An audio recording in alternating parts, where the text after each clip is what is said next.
Muito bem, tudo bem? Aqui é Rafael Campos e hoje nós vamos bater mais um papo sobre criaturas mitológicas. Como vocês podem ter visto aqui no título, nós iremos conversar sobre esfinges.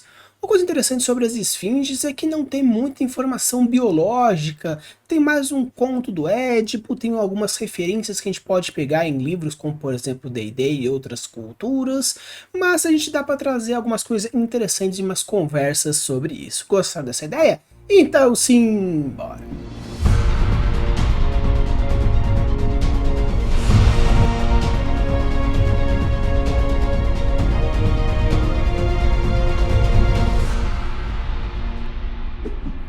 Então, pessoal, quando a gente fala sobre esfinges, basicamente nós temos dois grandes tipos de esfinges diferentes.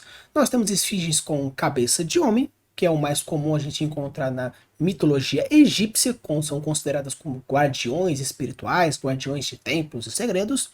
E nós temos a esfinge com rosto feminino, mais comum da mitologia greco-romana, que é responsável por guardar alguns locais, alguns caminhos, porém muito mais agressiva, muito menos espiritualizada e muito mais maldosa.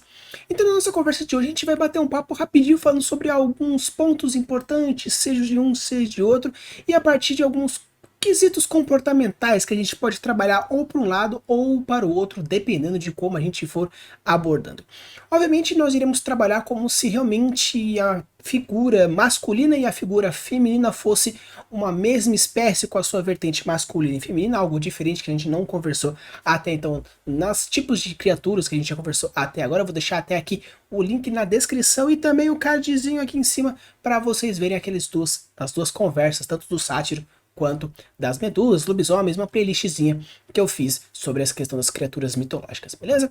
Então, quando a gente fala sobre o quesito da versão feminina dele, nós estamos falando de um corpo feminino, mas é daqui para cima. Só que alguns falam sobre a questão da cabeça, alguns falam sobre o tronco. Diferentemente, por exemplo, dos centauros, que tem o dorso inteiro, tem a parte de baixo do cavalo, e nós temos o corpo do ser humano inteiro em cima. No caso das esfinges, nós temos mais um corpo de felino, muitas vezes o leão, com a cabeça. Alguns falam que começa já aqui no dorso, bem aqui da frente, e vai subindo, tanto que alguns falam que muitas versões de esfinge na versão feminina greco-romana, você vê até o busto feminino. Tanto que alguns são mais visualmente censuráveis e outros, dependendo do mito, tem até um topzinho para tampar essa parte do busto. Alguns colocam como criaturas muito grandes, outros como criaturas menores, do tamanho de leões, outro tamanho mais gargantuais. Então depende muito da história, depende muito do conto, depende muito do período histórico, depende muito da região do planeta. Então vamos considerar de uma maneira um tanto diferente, que realmente seja essa parte começando aqui na altura do umbigo para cima, até chegar na parte da mulher, e no caso do homem a mesma coisa, porém sempre mantendo um perfil mais felino, de corpo felino. Uma coisa interessante quando a gente fala sobre a morfologia da esfinge, seja ela masculina ou morfologia feminina, nós temos o corpo de um leão, no caso um felinão, pode ser uma leoa, caso seja, a gente chama de gimnoesfinge, androesfinge, vamos chamar dessa forma, androesfinge masculina e a gimnoesfinge, a versão feminina, tanto de andro, homem, e gimno, mulher, beleza? Então, quando a gente fala sobre tanto a angioesfinge quanto a androesfinge, a gente percebe que nós temos um corpo de gato, nós temos asas e a parte de cima masculina, ou a feminina, dependendo do jeito que for, a parte de cima do ser humano. Então, quando a gente fala sobre esse quesito, nós estamos falando de um corpo muscular, um corpo forte, tanto que a parte do gato, do felino, do leão, ele é muito robusta, ele é pesadona, ele é forte, ele é um caçador muito veroz. Porém, em compensação, ele tem asas, e grande parte das mitologias falam que eles podem voar longa distância. Quando a gente vê muitas imagens falando sobre as esfinges, a gente vê imagens que, diferentemente das arpias, que nós vemos membros e as asas com os membros, são asas realmente asas de pássaro, muitas vezes também relacionado como o Pegasus, que também a asa é um tanto diferente. Eu tenho também aqui naquela paletinha anatômica que eu trouxe para vocês já nos outros episódios, também existe da esfinge, nós iremos trabalhar. Então, se a gente considerar como, por exemplo, uma asa de pássaro, onde nós temos um conjunto de ossos que fazem a combinação para deixar o corpo associado à asa, beleza, a gente até consegue já imaginar alguma coisa.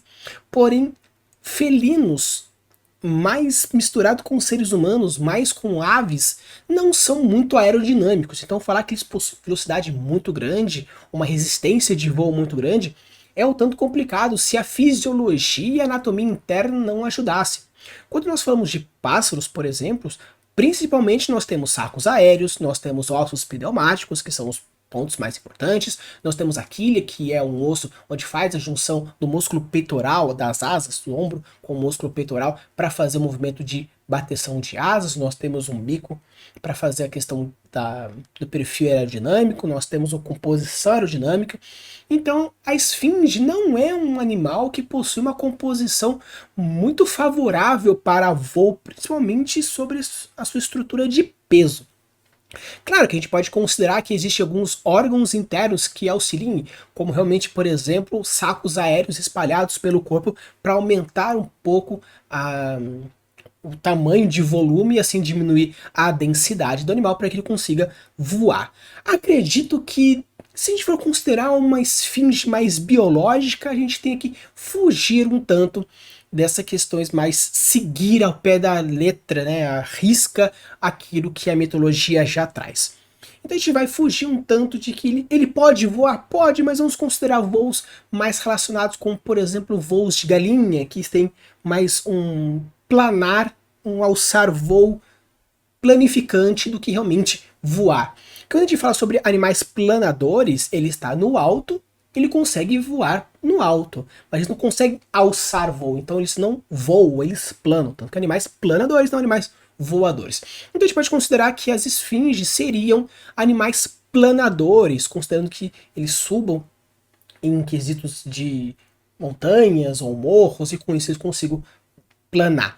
O peso dela seria um tanto complicado pelo fato de serem animais felinos muito robustos. Leões são muito robustos, felinos de grande porte são muito robustos. Então, falar que eles são exímios caçadores, tendo ossos pneumáticos, seria um tanto complicado. O osso pneumático porque ele é um osso mais frágil. Porque a gente não pode dar osso de ave para cachorros de portes pequenos. Porque quando o osso de galinha quebra, eles fazem ponta, porque são ossos ocos. Ossos pneumáticos têm essa definição de ser oco. Então elas esfarelam, elas criam pontas. Então machuca o animal por dentro, pode até matar, dependendo do posicionamento do osso. Então, falar que eles possuem ossos pneumáticos é um tanto complicado, porque eles são grandes caçadores. Mas ser grande caçador e ter essa questão é um tanto contraditório. Mas a gente pode imaginar que então as esfinges não teriam um comportamento então agressivo. Já no caso da que a gente chama de gimnoesfinge, que a gente vai ser as esfinges com o rosto de mulher associado à cultura greco-romana, elas são mais caçadoras. Elas podem caçar animais não tão de grande porte, mas sim animais de pequeno porte. Quando a gente pega a anatomia e comportamento e fisiologia, utilizando como o símbolo base o conto do Édipo, de uma maneira bem rápida, a cena onde o Édipo encontra a esfinge.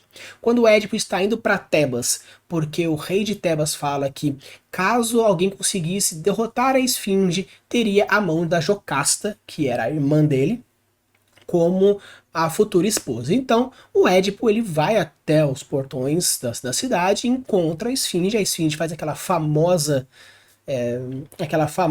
charada falando sobre o animal que tem 4 patas no começo, tem 2 no meio da vida e 3 no final, que é o ser humano, todo mundo já conhece essa básica, então se você coloca no Google Enigma da Esfinge, já aparece já a pergunta e a resposta, então já tá uma coisa batida, e no final ela se mata. Alguns falam que ela se taca na rocha, outros falam que ela se autoalimenta, outros falam que existe uma luta entre os dois, mas o bicho não é tão gigantesco, mas sim ele é um bicho bem agressivo. Então se a gente considerar que a gimnoesfinge, que seria a esfinge com corpo de mulher, ela é um animal mais para inteligência, tanto que para estratégia, apesar de ter força bruta, seria não um animal tipo um caçador como um tigrezão, mas sim uma coisa um pouco menor como um guepardo, uma leão, né, uma onça, um jaguar, um felino mais de pequeno porte, né, de médio porte. Mas continua tendo esse quesito. Então a gente pode considerar que a gimnosfinge, que tem essa premissa, ela seria mais estrategista, ela pegaria animais mais de pequeno, médio porte, podendo se manter essa diminuição da robustez de músculos para poder ter voos maiores, considerando esses pontos. Por quê? Já que a gimnosfinge, que é a esfinge greco-romana, ela tem esse perfil de poder matar seres humanos, porque ela comia seres humanos, mas ela tem esse quesito também das charadas, pode ser que a gente fazendo uma contraposição para o mundo real biológico das esfinges, a gente considere que as esfinges ela tenha, a gimnosfinge pelo menos, ela tem esse perfil mais estratégico, mais de emboscada, não tanto como força, porque enquanto as pessoas estão pensando na charada, ela já está meio que mirando no pescoço, já procurando as frestas na armadura, a arma já está no chão, e quando a pessoa erra antes de dizer a resposta dizendo que errou, ela vai lá, ataca, é uma emboscada, como acontece muito comum em animais, aqueles que têm gatos em casa sabem muito bem como isso funciona. Então eu acredito que o comportamento feminino das esfinges, que a gente chamaria então de gimnosfinges, seria de uma caçadora mais de emboscada e uma caçadora um pouco mais traiçoeira, não tão fervorosa, tão pesada como fosse um caçador mais direto, tanto que muitas vezes as leoas não possuem tanta força comparado a um leão, porém elas são muito mais estratégicas, elas andam em grupos, elas têm um perfil de caça muito mais estratégico. Então, considerando então que as esfinges possuem corpo de leoa, asas de pássaro e cabeça de mulher, então acredito que essa mescla desse comportamento animal de leoa com a questão feminina, junte os dois fazendo com que ela tenha esses comportamentos tanto de mulher quanto de leoa, fazendo esses comportamentos tanto para cá quanto para lá. Um quesito interessante a gente considerar que a morfologia, a anatomia das gimnosfinges, ela tem aquela premissa onde a parte da frente, quando a gente imagina um leão, que da cabeça o tronco já desce para cá com o quesito feminino. Considerando isso, então acredito que a amamentação, considerando obviamente que ela é um mamífero, porque tanto o ser humano quanto a parte de leoa são mamíferos. O pássaro não é, mas o pássaro é apenas na asa. Então, considerando que são mamíferos, acredito que seja um quesito muito mais maternal de frente. Porque quando a gente fala sobre os felinos, eles normalmente ficam deitados e em formatos de círculo, como se fosse um círculo de proteção, e os gatinhos, os felinos, ficam aqui no meio. Então, considerando o fato de ter essa parte da frente sendo as mamas muito próxima ao rosto, como acontece no quesito feminino humano, então acredito que tenha esse perfil muito mais de comportamento de um abraço, onde ela fica próxima e vê. Então, por esse fator, eu acredito que a quantidade de filhotes que a gimnosfinge poderia ter se aproxima bastante com o ser humano, no máximo dois, de uma maneira mais, vamos dizer assim, evolutiva, porque como as mamas dos gatos ficam mais na parte inferior, então ela pode ter cada um dos gatinhos lá e ela fica nessa bolinha. Como são duas mamas, pelo fato de ser feminino mais próximos ao ser humano, então acredito que seria no máximo dois, um gato, né, uma esfingiginha de cada lado para que tenha alimentação, mas eu acredito que seja uma criatura por vez, por gestação. E também é interessante porque quando a gente fala sobre especulação de criaturas místicas para a sua transformação biológica, eu acho um tanto interessante. E é legal porque, pelo fato das gimnosfinges serem animais caçadores de emboscada, acredito que ela fique muito, até relativamente próxima dos seres humanos, até próximas das cidades, porque até mesmo como é mostrado no conto do Édipo, ela fica no caminho entre uma cidade e outra. Então, eu acredito que tem essa relação. E muitas culturas falam que elas são criaturas muito sábias, criaturas muito até espiritualizadas, dependendo do ponto de vista que você está falando. Então você pode considerar que são animais que transcendem Até pode ser, mas como estamos voltando mais para um quesito biológico animal, não tão místico, não tão espiritualizado, não tão mágico, né, ao ponto de ser muito mais inteligente que um ser humano, muito mais sábio que um ser humano, acredito que ela esteja mais próxima de um ser humano quanto à sua questão de um habitat, pelo menos um habitat dos femininos, da parte da gimnosfinge propriamente dita, porque assim ela consegue emboscar pessoas que estão despercebidas ou até mesmo crianças, velhos, homens que não estejam percebidos, mulheres e tudo mais, para que consiga fazer a caça que esteja fazendo. Mas já quando a gente fala de androesfinge, que seriam as esfinges mais voltadas à cultura egípcia propriamente dita, porque na cultura egípcia as esfinges elas possuem rostos muito parecidos com as pessoas que elas protegem, os túmulos que elas protegem. Então o faraó que é protegido pelaquela esfinge, né, o túmulo do faraó que é protegido pela esfinge, é colocado a cabeça, o rosto do faraó no corpo da esfinge, bem próximo para que seja essa aproximação. Então eu acredito que, por exemplo, se a gente for mudar para um fator biológico, nós estamos falando que as androesfinges, as esfinges com corpo mais masculinos, elas teriam um comportamento um tanto diferente.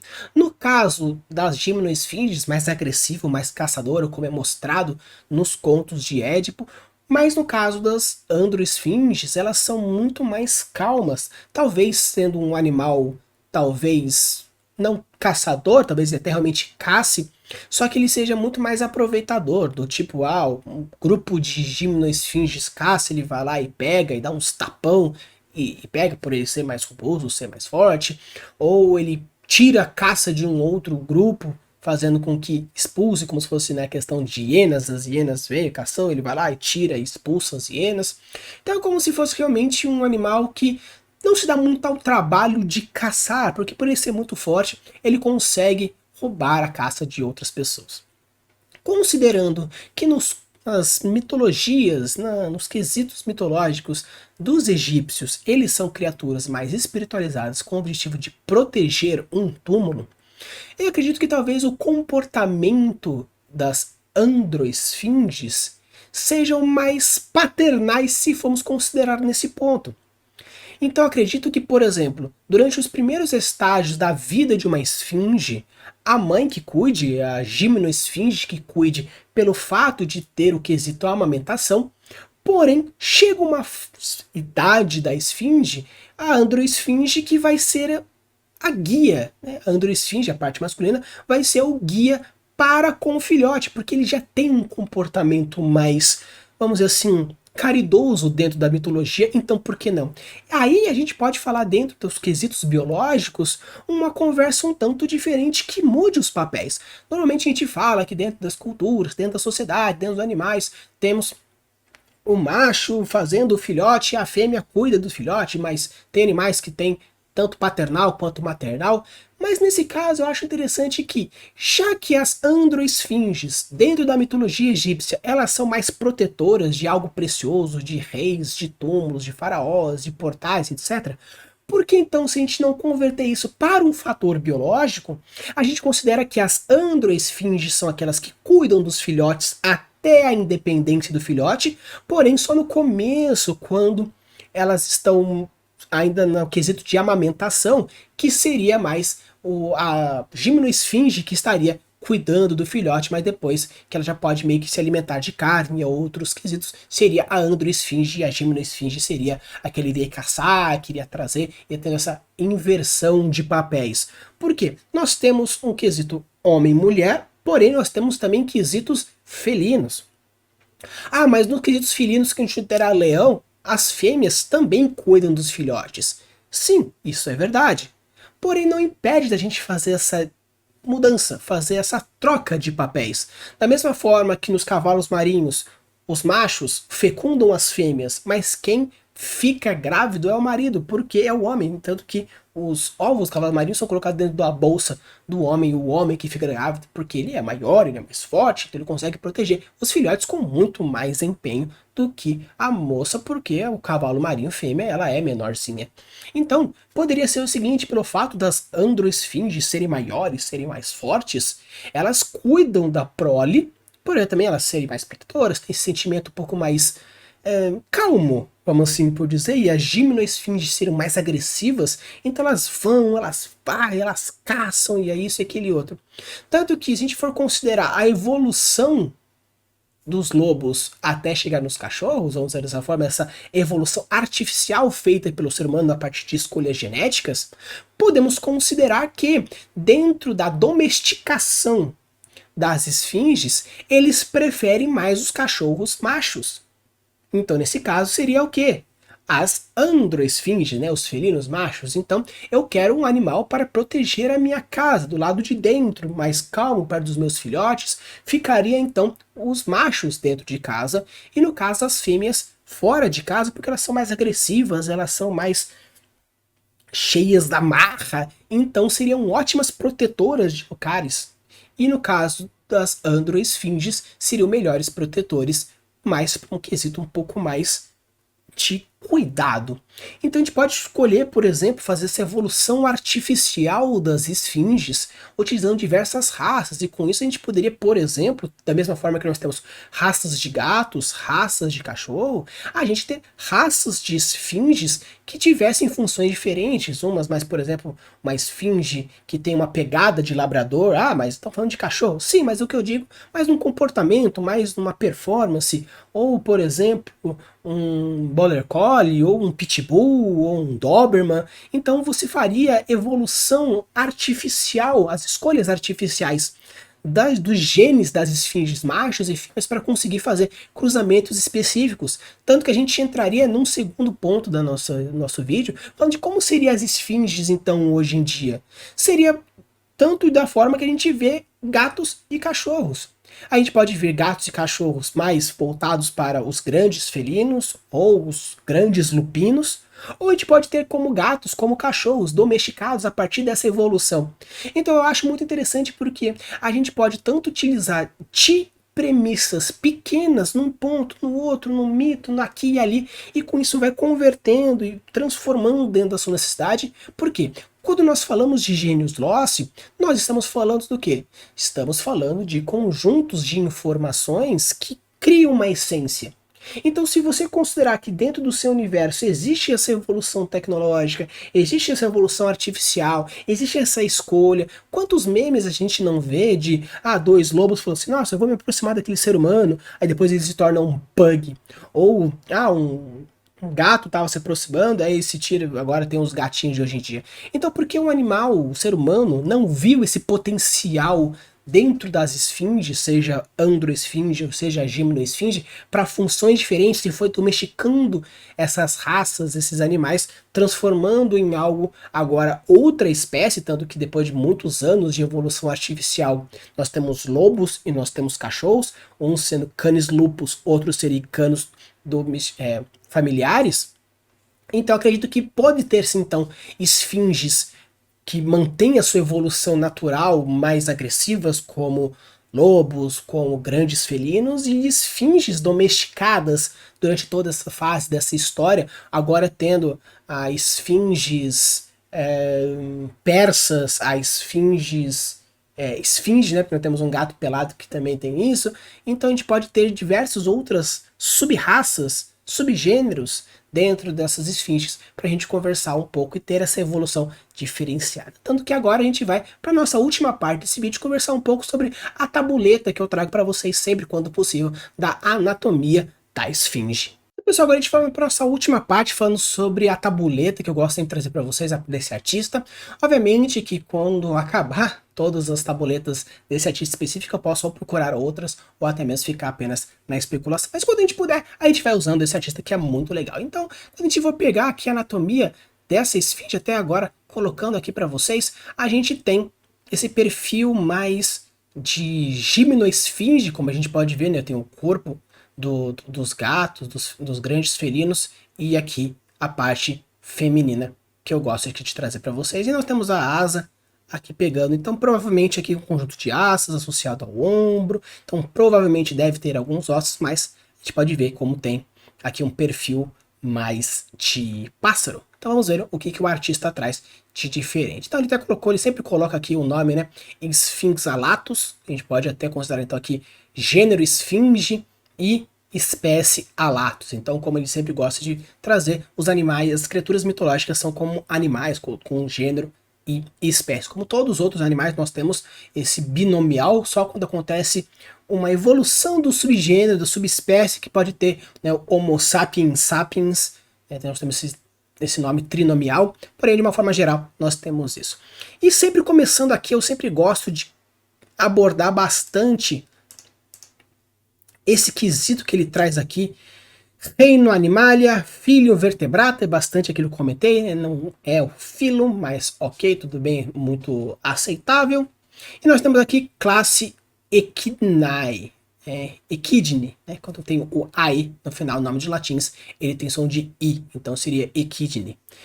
Considerando que as esfinges, na mitologia fala que a esfinge também pode ser filha da quimera. Quimera também dentro dessa linha de sucessão, ela vem da grande criatura Echidna, a mãe de todas as criaturas nefastas. Então, realmente, ele acredito que a classe que ele quis colocar faça essa referência. E ele usou aqui ordem Presidium, né? Presidium, ou Presidium, né? Se for pegar a pronúncia mais pro correto.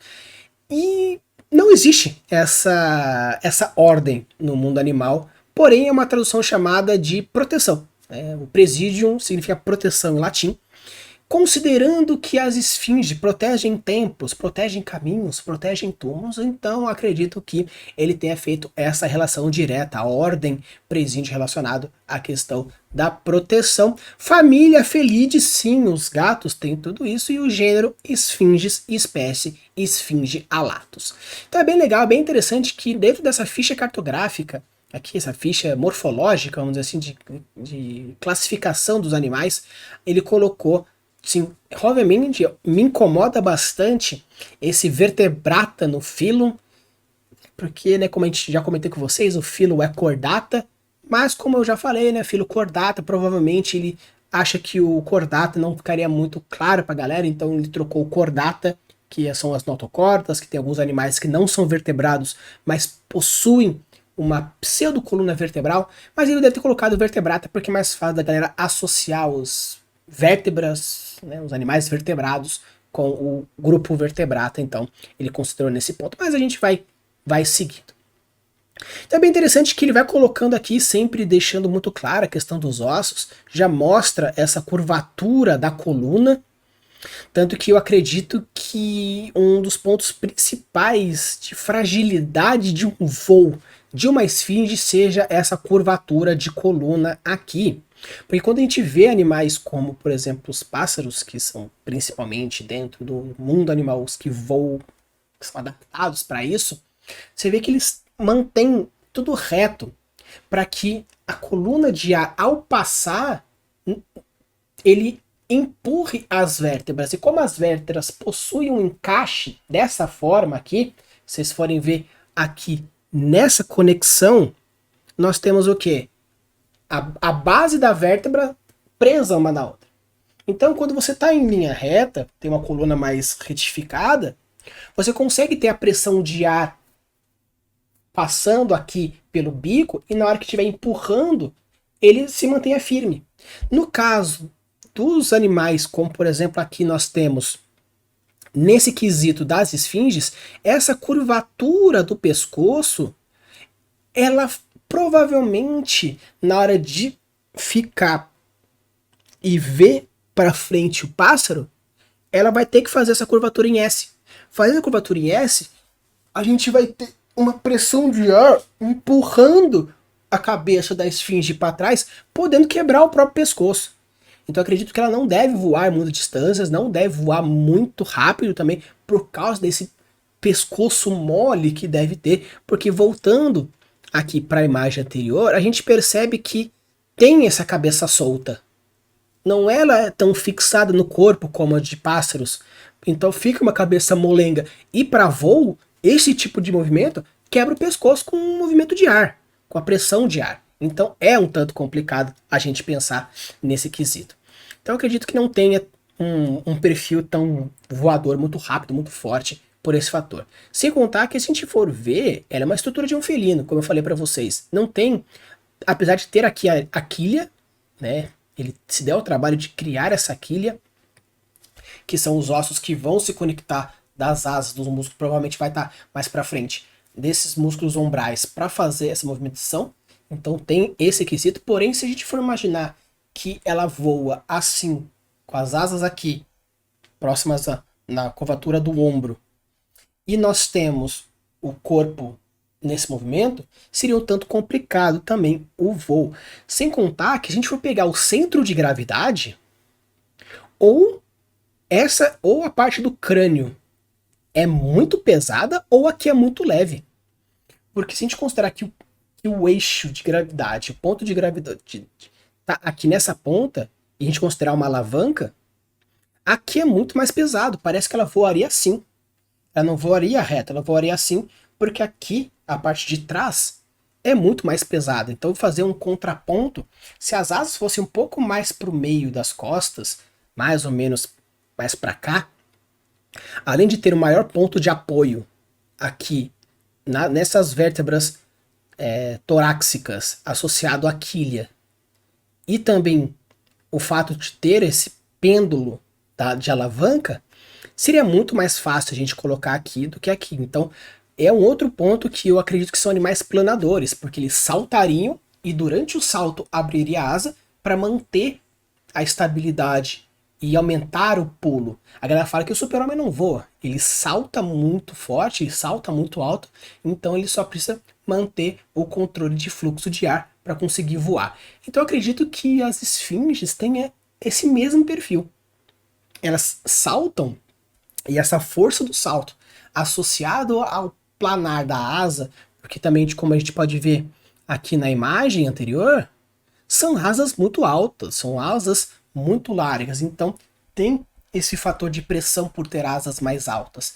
Mas acredito que de voar mesmo, tudo mais, é um tanto complicado, porque a gente vê que o centro de gravidade dela está deslocado mais para frente, não tendo um equilíbrio melhor na composição. Quando a gente pega um avião, as asas estão no meio para ter esse quesito de estabilidade. Mesma coisa para os pássaros. Então, acredito que seja um tanto complicado o voo a longa distância. É mais provavelmente saltos com distâncias associado a planar.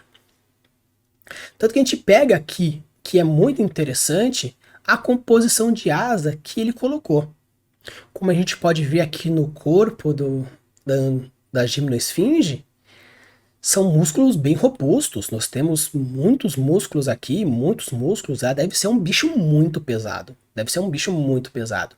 Então seria um tanto complicado. E aqui a associação de músculos que a gente tem aqui, apesar de fazer aqui a conexão com a quilha, como eu mostrei aqui, que faz a conexão daqui para cá, pelo menos o que deveria acontecer, aqui se percebe que existe essa conexão. Esse músculo aqui ligando a quilha e esse outro músculo revestindo a quilha faz essa conexão muscular. Porém, a gente vê que o conjunto de músculos estão muito mais aqui. Seria então assim, como se voasse assim. Dessa forma. Não tem aquele voo de bater asas, mas sim um voo muito mais ombral. Claro que o ombro da pata, ela se mantém. Nós temos um conjunto de articulações aqui, e nós temos um conjunto de articulações aqui. Porém, apesar da conexão aqui, é uma conexão relativamente frágil. E o outro ponto que é interessante é essa fibra de tendão, tanto daqui quanto essa fibra de tendão, para manter uma força. E o que é legal é que, se você pega essa mesma premissa e traz para cá, nós já temos, por exemplo, nessa região de asa aqui, e nessa região dessas penas auxiliares, um conjunto de músculos associados nas penas auxiliares. Porque se a gente for considerar a asa, sendo que ela está dobrada aqui, essa dobra que o artista colocou nesse quesito aqui, essa dobra corresponde a essa dobra. E tem uma segunda dobra aqui. Então são dois conjuntos de dobras, uma aqui e outra aqui. Uma aqui e outra aqui. Então provavelmente essas asas servem muito mais para manter elas abertas mantendo o peso e o controle do que realmente bater, porque são muitas articulações. Quanto mais articulações, mais fácil o quê? A quebra. Se você tem um pedaço de pau e você quer quebrar ele aqui, é um pouco complicado. Você precisa forçar e quebrar a tensão do próprio osso para romper. Só que se eu quero quebrar aqui onde já existe uma articulação, onde já é móvel, é muito mais fácil de você quebrar. Tanto que você dá um chute no joelho, quebra muito mais fácil do que um chute na costela ou um chute na coxa. Ah, mas tá, a costela é menor. Mas sim, eu digo mais sobre a questão da própria articulação mesmo. Então, como ele possui uma articulação aqui, e possui uma articulação aqui e outra aqui no ombro, são 3 articulações para a asa. Ah, mas pássaros também tem, mas eles são mais leves, possuem menos músculos, possuem sacos aéreos, possuem ossos pneumáticos, que não é algo que parece ter aqui. Então eu acredito que esse conjunto de asas serve muito mais para manter a planificação, né, a parte de planar, do que realmente ter forças para bater asas propriamente ditas. Tanto que a gente vê aqui o conjunto de tendão para tentar manter firme e aqui também, fazendo aquela dobra que a asa tem. Tanto que nós temos um par de músculos associados aqui, par de músculos associados aqui, para manter a rigidez e não ter a pressão de ar rompendo a própria asa. Então a gente vê aqui lateralmente essa mesma composição de músculos que já foi passada. Aqui mostrando a associação de músculos, aqui mostrando, como eu falei para vocês, o ombro associado ao músculo da quilha, que é interessante que ele sempre mantém até o mesmo nome dos músculos das aves, dos pássaros, dependendo do jeito que for. Então toda essa composição de suporte de tendões e músculos para que mantenha a composição, tanto que os músculos aqui associados, que a gente chama de músculo de levante e músculo de abaixamento, são tanto diferentes. A gente mostra aqui, ó, que pega aqui embaixo para fazer aquela batida de asa e músculos aqui do ombro para puxar a asa para cima. Porque um voo, o importante não é o movimento de levantar asas, mas sim o movimento de bater asas. Tanto que os músculos aqui das costas que fazem essa puxada são bem menores do que o músculo que desce para poder fazer isso.